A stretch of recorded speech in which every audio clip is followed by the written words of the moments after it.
Good morning, everyone, and welcome to another episode of Insights from the Couch. Today, I am joined by my trusty companion, Dr. Anamaria Ryan, and myself, Yalily Smith, owner of The Traveling Therapist. Dr. Anamaria came up with an awesome topic today. We're going to be exploring the differences between burnout in just the digital world that we live in versus is it depression? So we're going to dive in to exploring what is causing you to feel burned out. Are you actually depressed or are you just burned out? What are some coping mechanisms that you can use to help you in the process?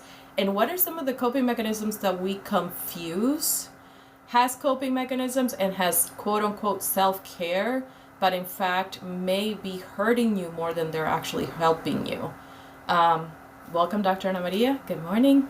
Thank you. Good morning. Always a pleasure joining you. And the floor is yours. Let's talk about burnout.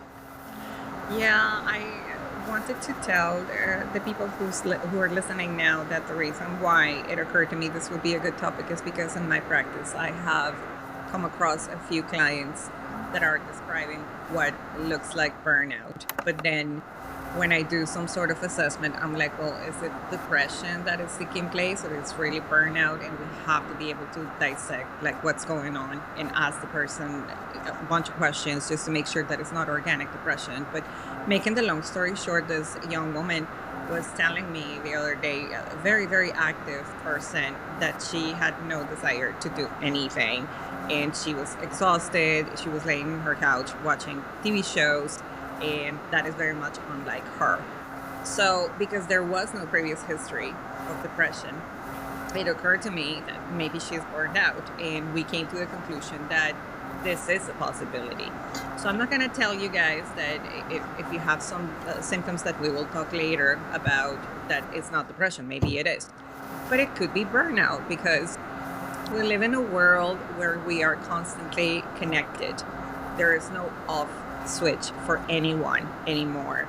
I feel like even for work, there's no line between where work ends and work begins anymore. Plenty of people answer emails at all hours of the day, or they're connected with their peers through Google chat. I don't know, I can't recall what the Google group is that they use for work, but things like that happen all the time. I don't feel like the human body, I'm not a medical doctor, but I don't feel like the human body or mind is designed to be constantly on and constantly connected. So with that, we get all this overload of information as well. We get news from everywhere. The doom scrolling that Jalili, you were mentioning before we started recording. I think that a lot of people go to that as a coping skill. For stress, but it's probably causing the most stress and actually may lead you to burnout, to shutting down. I don't know. So when you have so much information, you also may feel fatigue because you're confused and you're like, wait, I hear this information, I got this information, but what is the truth? What is happening here? So I call that decision fatigue. I think that sometimes people have to decide between things that they're hearing in terms of information, and that may cause a little bit of burnout as well. So in my opinion, this burnout that I'm talking about, it comes from overexposure to information, and because we're constantly going, and so the body is really asking you to just slow down and relax. And I'm thinking, how were people living in 1925? You know, like it's been only 100 years, but so many things have changed. And I guarantee those people were dealing with one or two things at the time or throughout the day. Like, I don't think that they The were. Great Depression, so yeah. Well, that too. Well, but I mean, worldwide, not just the US. I'm thinking that they just didn't have Instagram to be checking Right. on every day, or they were not connected constantly with work. I assume if the person was working at the time they got home, work was over, right? Maybe a few people had telephones at the time, so that was it. So yeah, the body has had to adjust to this constant exposure to information and being on, and that's why people are so tired, I think, and so burned out. I don't know if I you have. I've had that situation happen at with patients at the clinic, at my own clinic, but also in my own personal life. This topic is actually really close to home for me because I has somebody who owns a business. I don't know if all business owners think this way, but my philosophy is I don't sleep unless my staff is sleeping. And so I have therapists that message me on Saturdays. I have therapists that are working at 9 o'clock at night and they're texting me or calling me. I was at dinner the other day and it was 7 o'clock, I think. I was at dinner and one of my therapists called me because there might be a Baker Act and I had to leave dinner. So I consider myself on 24 hours a day. I've gone into the clinic to train on Saturdays, Sundays. So I am definitely the definition of the person that's constantly connected to others, and I probably get about five, and this is not an exaggeration, you can check. I get anywhere from 500 to 600 notifications a day on my watch. So my wrist is constantly vibrating, there's constant notifications coming in. And so when you talk about burnout, that's very much close to home for me because I do get mentally exhausted.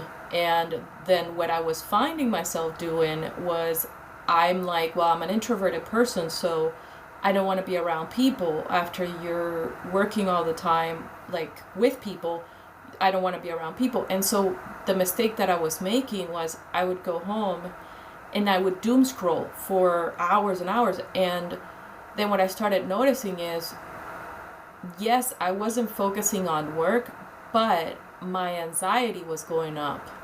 So while I was thinking, well, I'm relaxing because I'm not thinking about work, I was starting to notice that I was having a hard time sleeping. I was having a hard time kind of shutting down my brain.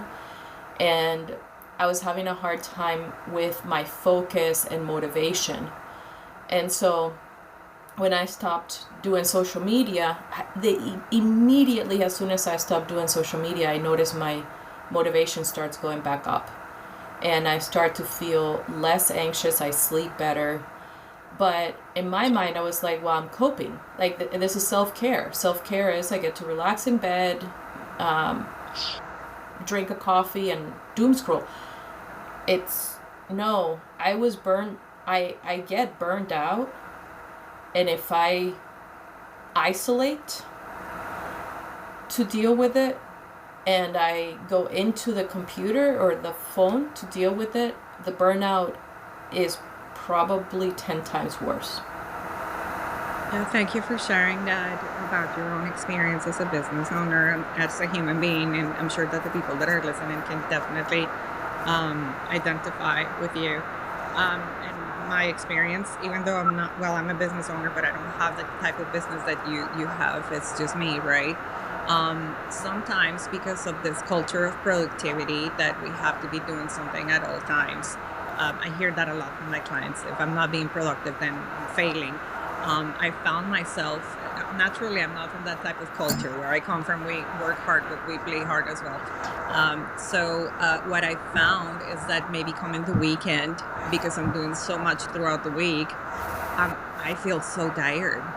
Coming Saturday, I just feel I have to fight myself not to sleep all day because my body is asking me, literally, you have to shut down, you have to rest, you can't just do anymore. Mm-hmm. So I feel like maybe this, and it's not against social media, but there is this constant comparison, and it's not physical comparison, but we all are kind of like trying to reach the next level of productivity, and that comes with social media exposure too. Mm-hmm. Talking about business owners, what are other business owners doing? What are people that own solo practice doing? What are people that are in charge of a company doing? Am I doing enough? So I think that we really are just expanding ourselves too much. Like, we're just asking too much of ourselves, and that's why we end up burning out. So I don't know if maybe we can touch a little bit on depression, because like I said, when this beautiful girl was talking to me about her symptoms or what she was experiencing, I'm like, wait, I mean, it sounds like depression, but I don't know. There's no history for her. And like, so maybe we can touch a little bit on that as Mhm. well. Because you could be depressed, my friends, not only burned out. Right. So typically when we do, the classic, we'll go through the PHQ-9, which is the classic depression scale, and some of the things that you can watch out, if for you guys listening, some of the things that you can start to watch out for are how much you're sleeping. If you're either if you're not sleeping at all or if you're sleeping too much, that's a pretty good indicator that you're walking your way into a depressive state. How much you're eating, if you've lost your appetite. So to me, depression can be identified when you start to notice that the things that make you who you are turning backwards. So if you're somebody that's a good eater, that enjoys going out with friends, that enjoys just spending time with people, and you're isolating more, and you have stopped having an appetite, and you've actually started to be by yourself more and more, that's possible depression. And another huge indicator is your thought process while you're going through that. So if you start to think, well, they probably don't want me around, I'm not in a very good mood, or I just don't think that things are going as well as I hoped, and I probably should just be by myself, or if you start to have those kinds of negative thoughts about yourself, you start to have negative thoughts about your life and your just everyday situations, instead of actively problem solving, you're focusing more on the problem itself, and you're allowing yourself to kind of get caught into it. Those types of things can be indicators. You feel hopeless, you feel a sense of hopelessness. This is never going to be fixed, or I might as well just not try. Go I ahead. think maybe the quality of the thoughts or the quality of the cognitions is what is going to really make the difference, because what I've noticed with burnout is that people are not necessarily feeling hopeless or having negative thoughts about life, or they don't want to exist anymore. Um, there is, however, overlapping in some of the stuff that you were mentioning. For example, the numbness. I think for the people who, I actually have depression, numbness is one of those things that is there, like you don't feel anything. But so it happens with burnout the same way. Burnout can look like, I don't want to do the things that I love doing anymore. Like, I don't want to go to the gym today, I don't want to read a book, I don't want to socialize. Whatever makes you happy, you don't want to do that when you're burnout. But it also overlaps with depression. So maybe what you're talking about is the content of the thoughts, and that's truly what makes the difference between the two things, right? I think so. I think that burnout often gets like you mentioned on the text that we were exchanging. Burnout often gets confused with laziness, um, or procrastination. And while depression is very different from just being lazy. Like when a person's just burned out, in my opinion, the way I see it is when a person's burned out, they're not really thinking about much. They kind of just they've reached that you know final moment where their brain is just like, I'm done. No more. Yep. Yeah, you get like brain fog kind of situation. Brain fog. Yes, exactly. Right. So that happens, and then you just don't want to do anything. But the offset of that is somebody somebody comes over and lays on the couch with you, and you guys can laugh together, or somebody invites you to go out to dinner, and you're okay with that, or you're able to do it and enjoy yourself after a little while. So burnout is sort of one of those things that, like, it comes in, has a wave, and sort of just like dumps it on you, but then with the right stimulation you're able to kind of pick back up if you expose yourself to the right situation. And then you go back to feeling kind of tired and stuff like that, and stimulation comes back, and then et cetera, et cetera. Depression is different. Depression, you can have the stimula present, but And still don't work. it's Yeah. not working. It's not, people come over and you're still not excited. You go out and you're not excited.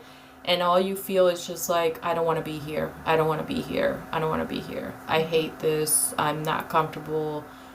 Nobody wants me here. I don't know why they invited me. So it's that negative kind of constant voice in your head that's putting you down, that's saying that you're not good enough, or that, so it's that, I would say that's a difference is, one you can kind of bounce back, and the other one's is much harder.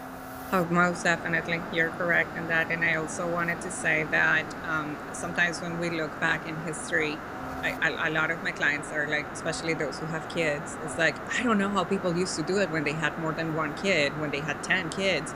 And I'm like thinking, well, they were certainly not driving the 10 kids to soccer practice, or the older kids used to be able to help with the younger kids. So life was much simpler. I think that we just have, every person that I know has so much on their plate. I mean, like, this is literally how we start sessions in my practice with my clients all the time.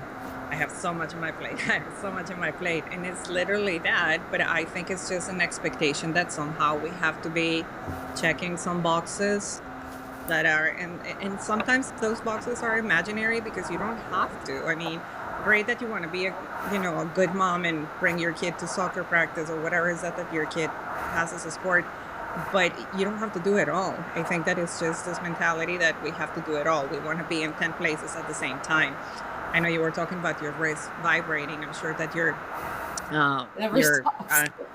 your iWatch is a tool that you need for yourself. I do want to say something though. I love technology. I bought myself an iWatch and I stopped using it because like I was going crazy. I'm like, I'm not going to do this.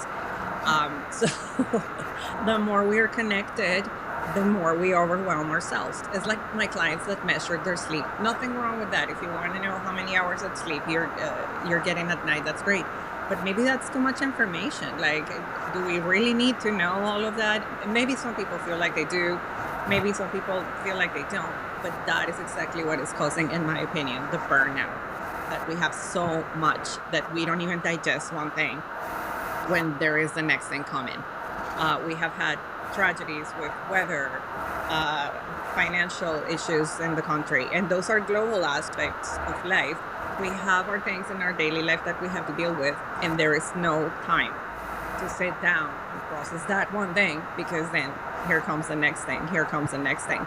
So obviously your body's going to want to go like, no, I'm done. And your brain, like you said, is going to be foggy and you're not going to be able to concentrate. It's not like you have dementia. Your brain is literally shutting those processes off because you are burned out. Right. You're talking about processing also triggered this thought of one of the biggest, to me, one of the things that affects burnout the most is lack of emotional processing. And I know that people are like, what are you, people might think, Yalily, what are you talking about? Everybody's emotional on the internet. And like, everybody's like turning on their phone. And you know what? I don't think that that's true emotional processing. I think that for some reason we've come to a point in our lives where emotions are either useful for monetizing or for shock value, or they're not useful at all. We have come to a point where is one extreme or the other. Either you have the person like myself who really struggles to connect with their emotion and really is just has no time for that versus right, literally, versus the person that's like, no, wait, let me get the right angle for me to have this breakdown on Instagram. Is like, but we're not doing emotional processing in a healthy and organic way. Correct. And I think that also leads to burnout. I think, like you said, the constant exposure to negative information and then you don't organically learn to process your feelings about it because you don't even give yourself the time to do it because it's one after the other after the other. And then you have to go back to work, you know? Yes, and back to your life. And you know, the negative information definitely affects people a whole lot because it increases the anxiety. I think we had an episode that we were talking about anxiety being the 21st century disease, but it could be, in my opinion, also be seen as positive information that you're consuming. Because what if you're just sitting there and then, you know, you get reels or images of people telling you what you're doing at the gym is not right and you should be doing CrossFit or more squats or like what it's just too much information. I think it's positive information, negative information is just information everywhere that cannot be trusted 100%. But you know, a lot of my clients, and I've been guilty of ChatGPT and stuff, but a lot of my clients were like, you know, someone in TikTok said that this is what I need to be doing with my relationship. This is what I need to be doing with my work. This is what I need to be doing. So you have this endless checklist of all the things that you need to be doing that society supposedly is expecting of you, when in reality, and we really don't need to be doing all that stuff. You know, like you don't need to be having your kid in 10 activities for the child to be happy and successful. Maybe spending that quality of time with your child instead. Breaking bread with your child daily if possible. Maybe that would be better. I don't know. It's just those expectations that we put in our heads due to the digital era may create the burnout. And I was going to say, I feel like the human interaction, natural human interaction is so important. And I mean, you know this because you're a part of it, but I do believe very much in the project that I started this year that I still need to continue to work on, which is a foundation about communicating without technology present and just going back to human connection. So if you're feeling like you're burnout, I want to say that one of the things is listen to your body. If you're tired, you're exhausted, just sleep, you know, eat well, treat yourself with kindness, but also try to disconnect a little bit. Maybe if you want to connect, do it in the traditional sense of connection. I want to share with the people that are listening, although my friend is very busy, she carves time out to meet with me monthly to have dinner, and we do that together. I'm talking about you, Yalily. I thought so. Yeah, no, but the listeners may not know. So we kind of like try to really make that happen because human connection is important in the traditional sense, not just texting people or keeping in touch through the telephone. Sometimes we don't even do that. No, it makes a big difference for me. Again, I'm a very introverted person. I am truly the type of person that if I don't have a conversation with another human being for years, I don't mind. And I've noticed that is a big problem. It's unhealthy. That part of my personality is not a healthy part of my personality. A lot of people like to say, well, oh, I'm an introvert, blah, blah, blah. That's like a buzzword and it's so cool. It's not healthy. It's a coping mechanism that came from a lot of trauma, and it's not something that I've developed for the betterment of my life. It's something I developed out of survival.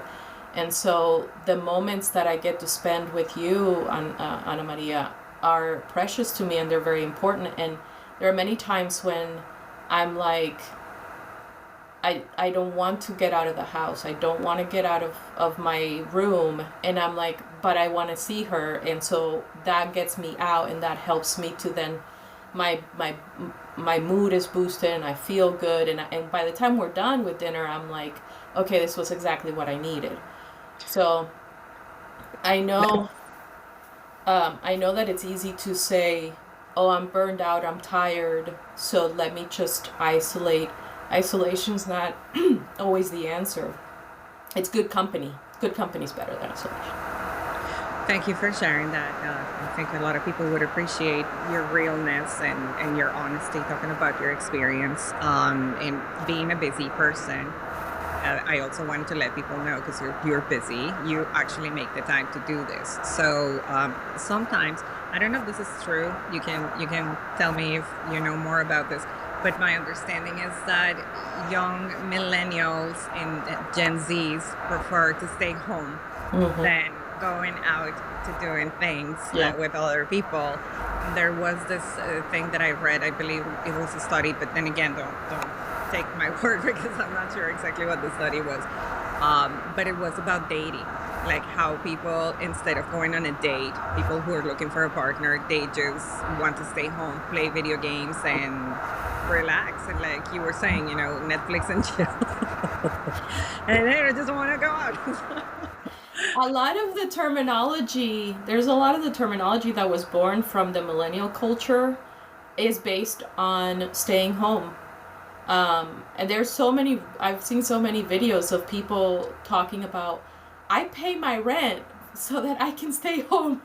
you know, I'm paying all this money for a house that I'm not gonna live in. I don't think so. Or like you have the millennials that are like, are you kidding me? It's 9 o'clock at night. I'm in bed.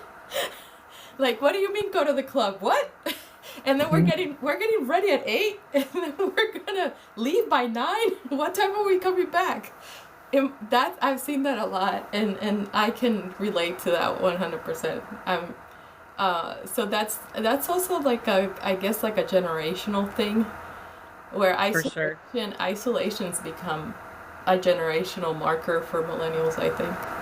But perhaps that isolation too is created, or it stems from the burnout that we were talking about, because of constant exposure to digital stuff. I think, if I'm correct, well, Zennials, I think Gen X, we have been exposed to technology, but basically millennials were born with it, and Zs as well. So it's a little different.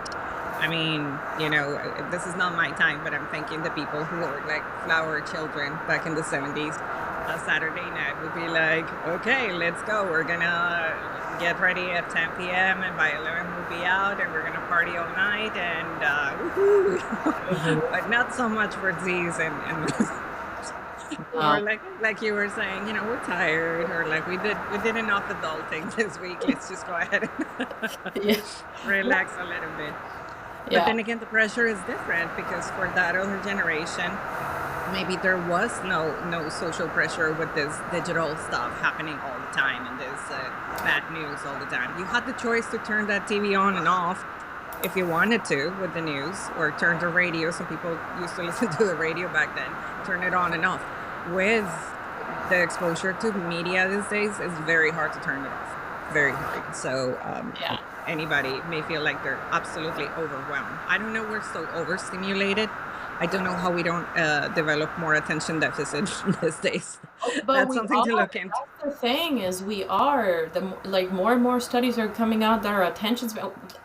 I think the last study, and again, don't quote me on this, but I'm pretty sure the last study I heard of on ADHD was that we actually have the goldfish has surpassed us. Okay. When you say you have the attention span of a goldfish, it is no longer a fact. We now have less of an attention span of than a goldfish. So it is causing a lot more of attention deficit disorder and hyperactivity disorders. But I think okay, so let's see. Bringing it back to the point overall. My thought is this. Everything in good quality is important. So, For sure. um, yes, spending some time alone is fine, but not all the time. Yes, spending some time in company that is good quality company. So, like, there's a big difference between I went to work and I worked with people all day long, and that was my interaction with human beings, versus I left work and then I went home and I spent some time with friends and we went out to dinner, and we had just a chat, and it was a pleasant experience. Like, those are two different types of human interactions, and you shouldn't confuse one for the other. Like, we get to a point where the older we get, the only human interaction that you might have is a doctor's office. Like, that's not quality human interaction. Like if you're Right. only leaving that you can go talk to your therapist once a week and that's the only interaction you have because you work from home, that's you have a problem. Like that is not good quality human interaction. So as Mm. much as I love therapists, it's not the thing. So I think everything should be looked at from the basis of there's quality and then there's just quantity or the situation. The same with social media. It's okay. You can scroll on your social media for a little while, but is that the highest quality of self-care? Absolutely not in a million years. That is not the most qualified form of self-care you're ever going to get. Going out for a walk is better. Going to the gym is better. Hanging out with friends is better. Taking a nap is better. So all things can be good to a certain extent, but you have to pay attention to the quality of the things that you're using for self-care. That's my thought anyways. Yeah. I was going to say to the folks that are listening that some of the markers for burnout that I have noticed, and you guys can look this up too if you want to, but what I have noticed that people complain a lot about is that brain fog that you were describing. Definitely problems with concentration. Getting overwhelmed when you're asked to do things that normally wouldn't overwhelm you, which may cause irritability. That's another one. Like people may find having a short fuse, they might find themselves feeling that way, or not having motivation to do things that they used to enjoy doing. So that overlaps with depression, like you and I were talking about. In the physical sense, I also notice a lot of complaints with GI issues, gastrointestinal issues. I also notice that people tell me, but I have slept. I slept full 8 hours and I'm still exhausted. So that's another physical thing that people complain about. And that's another And area where quality is important too. Because again, like you're saying, you can have 8 hours, but is it the quality sleep that you need? Or is it tossing and turning and got up 3 times and, you know? So, yeah, you're correct. So I just don't know. What I was gonna suggest to my clients is I am all up for digital detox if it is possible for a little bit. Like you were saying, everything in moderation is good. Like if you guys are gonna watch Netflix, the binge watching can be a blessing and a curse, but you guys don't need to be watching the show throughout the whole night on a Saturday night. I mean, there is just spaces where you can space it out. You can turn that TV off. You can call a friend and maybe, like you said, go for dinner or go for brunch or go for lunch with that person.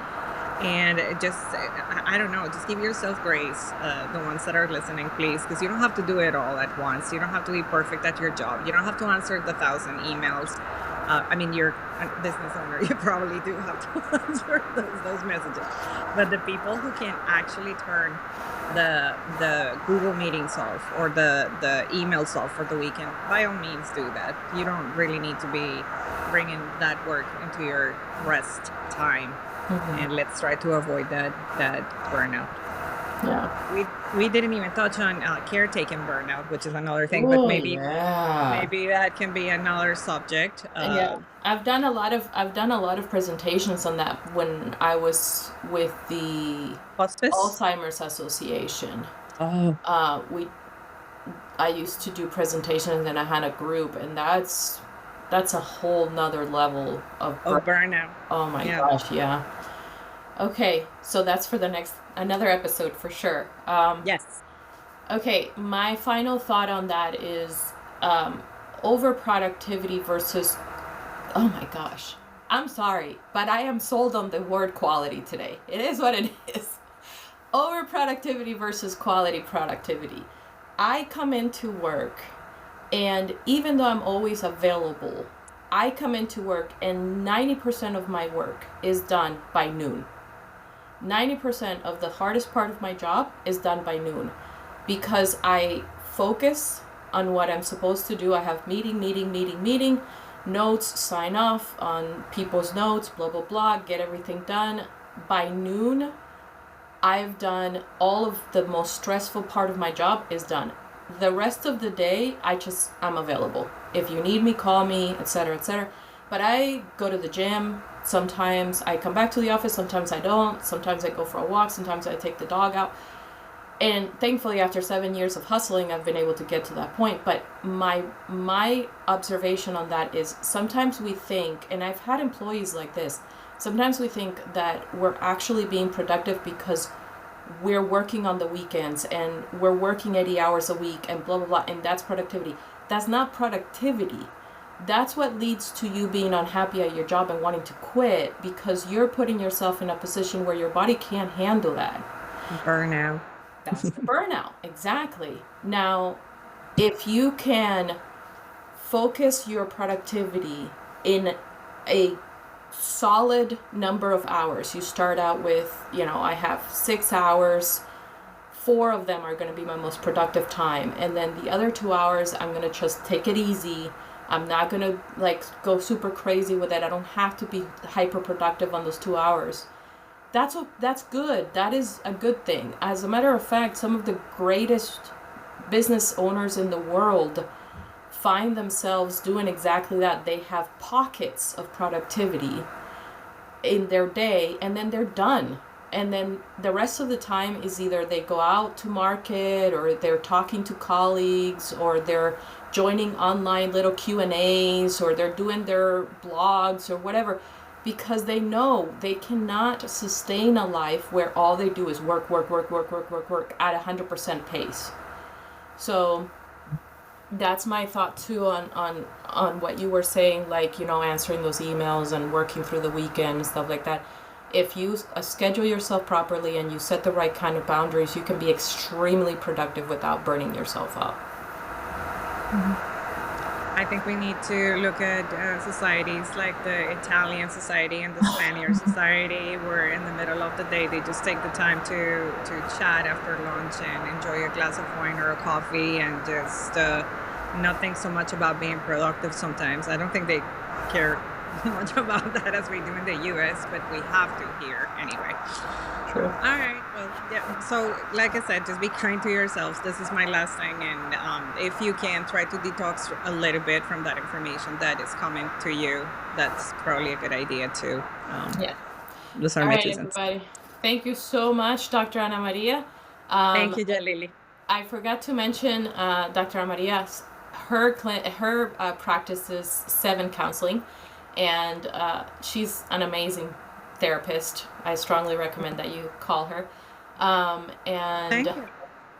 And I appreciate everybody joining us. Please leave us your comments, your questions, your suggestions, and we're just going to keep going to our next episode in a couple weeks. So we'll talk to you then. Bye. Thank you. Bye.